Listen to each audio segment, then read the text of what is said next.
What's up, guys? In about half an hour from now, we're going to see a fantastic game of football, hopefully Spain versus Italy. I'm super excited to see how this game plays out. I'm going to just talk briefly about the lineups. We had a big surprise here in the lineup. In the lineups that just got announced, Italy versus Spain. Italy, there are no surprises really. I mean, the only change in the starting 11 for Italy, Mancini decided to keep Verratti. He decided to keep Chiesa. Both decisions are come as no surprise really, since Verratti has been playing very well. Chiesa has been playing very well. They replaced respectively Locatelli and Berardi since the beginning that started the tournament.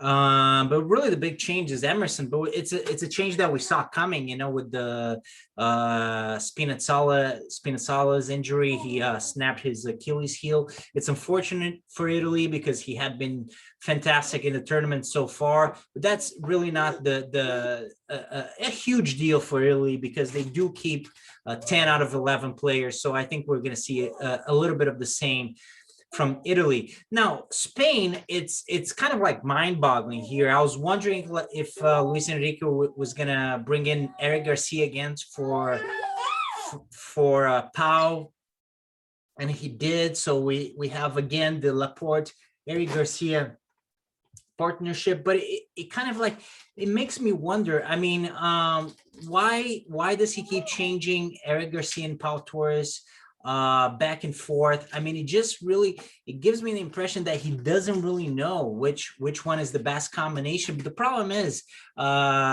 because he's changing all the time, they don't have, this is a short tournament, and Laporte or Eric Garcia or Laporte and Pau Torres, they're not really having enough time to really establish a partnership. And I think that might hurt Spain. The midfield is the same: Pedri, Busquets, Koke. And then this is kind of mind-boggling, honestly. I mean, Morata, he's finally kind of like looking half decent up front, and Luis Enrique goes and changes him.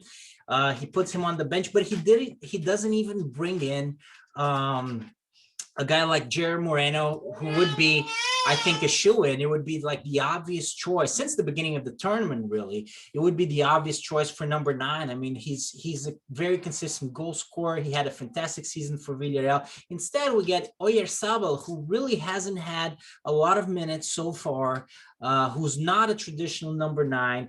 Neither of really the front three, Ferran Torres, Dani Olmo, none of them are traditional number 9s. Morata goes on the bench. Gerard Moreno is going to be on the bench as well. Sarabia, who had been one of Spain's best attacking players, if not their best attacking player so far, goes on the bench as well. And it's hard really to comprehend what's going on with